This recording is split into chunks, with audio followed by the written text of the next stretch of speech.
Bien, nos acompaña John Magdaleno. John, bienvenido, muchas gracias por estar Gracias, con Carlos, nosotros, un ¿no? placer. Un repaso más, un paseo más por el escenario político venezolano. Yo mencionaba lo de Maduro, ¿no? Esto de regularizar, él habla de factores de la oposición que hay que regularizar. El Poder Legislativo respondió a través de Julio Borges ayer mismo diciendo, bueno, podemos conversar, pero sin humillarnos, un momento. O sea, ¿qué puede significar esto? ¿Una nueva oxigenación? Hay factores de la oposición que al parecer quieren conversar con el gobierno, otros no quieren conversar. ¿A dónde nos lleva todo esto? Bueno, lo primero que habría que revisar es si realmente han habido contactos nuevamente Sí, entre el gobierno y la oposición. Y lo digo con cierta cautela sí. porque diría Sun Tzu, la guerra es el territorio de la mentira y la política no está muy lejano de la guerra en ese sentido.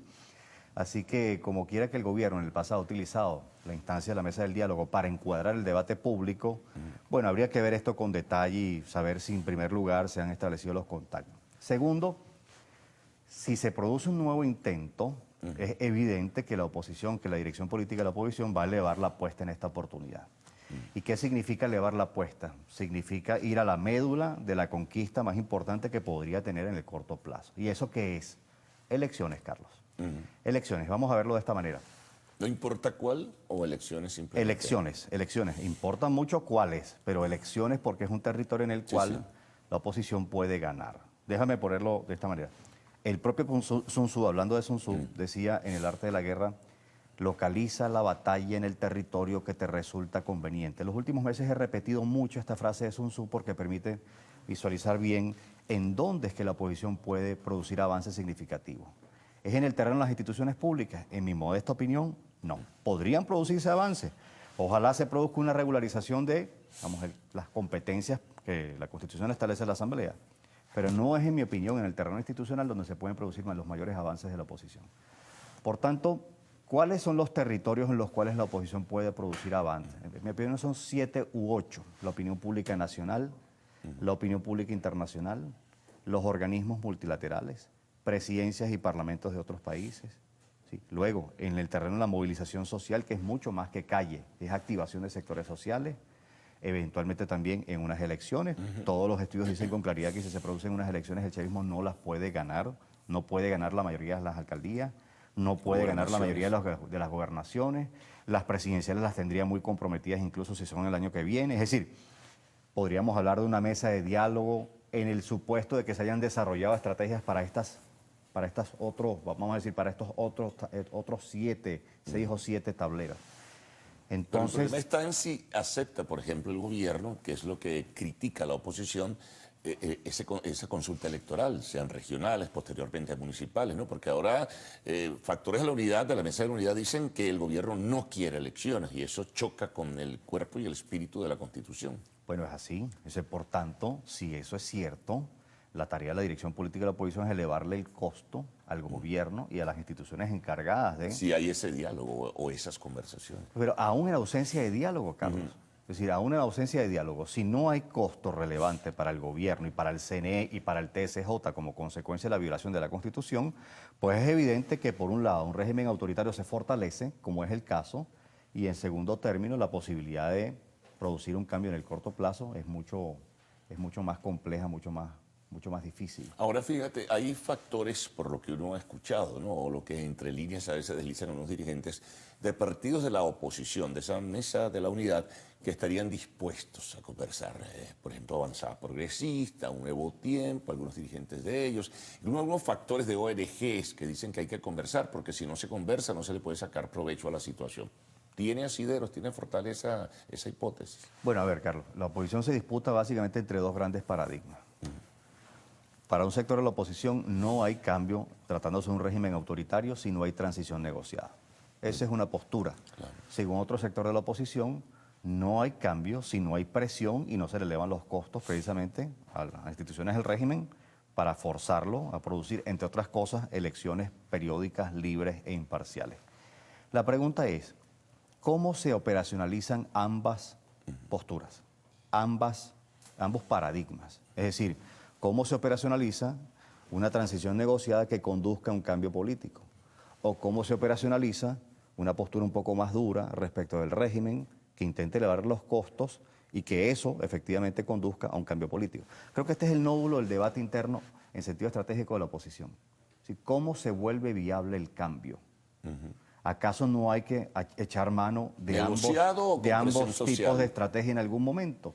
Es decir, presión más, por ejemplo, dejar la válvula de escape abierta siempre para saber si en un momento de altísima conflictividad el gobierno está dispuesto a hacer concesiones. No es que haya que esperar, no es que haya que esperar que esto ocurra. Sino que la situación se agudice y no le quede más remedio que aceptar esa consulta electoral. Claro, entonces el punto de fondo es cómo volver viable el cambio. Este es el debate interno más importante que yo creo que todavía no está resuelto en el seno de la oposición y que entiendo yo se está dirimiendo en este momento en el seno de la mesa. Ahora, fíjate, ahí hay un factor que medio se menciona referencialmente y a veces se le hace una exhortación pública, que es para contrastar, porque uno no sabe, y es la Fuerza Armada Nacional.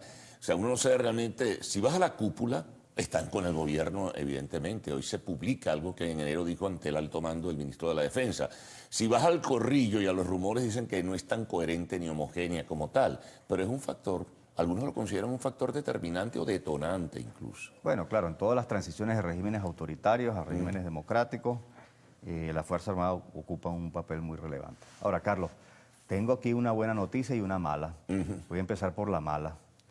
La mala sugiere que mientras más protagonismo tenga la Fuerza Armada en el proceso de transición, las probabilidades de que aún pensando en que la transición va a conducir a una democracia, las probabilidades de que eso se revierta luego en un régimen autoritario más severo son altas. Estoy hablando de la literatura, digamos, sobre transiciones de regímenes autoritarios democráticos, incluso la experiencia de la primavera árabe te confirma eso.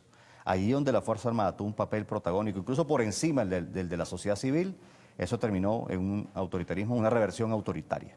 La buena noticia es la siguiente. Egipto es un ejemplo notable. La buena noticia es esta. Países que han tenido experiencias y prácticas democráticas, es decir, socialización cultural en las prácticas de la democracia, tienen mayores probabilidades de que se produzca un regreso a la democracia. Básicamente por la siguiente razón. Chile, por ejemplo. No, Venezuela también. Venezuela no entra en ese cálculo. ¿Por qué? Porque tuvo socialización política en las reglas y prácticas, valores de la democracia durante por lo menos 40 años. Sí, cierto. ¿Y qué significa eso? Que todavía hay segmentos de la sociedad muy importantes que están dispuestas a hacer cosas para que se produzca el rescate de la democracia. Así que con esto entronco con un tema que se viene debatiendo cotidianamente mucho en los últimos meses. La gente dice, bueno, aquí no está pasando nada, la gente no se moviliza. Eso no es cierto, Carlos. Eso no es cierto. En estricto sentido, el año pasado hubo el récord de protestas de los últimos 5 años.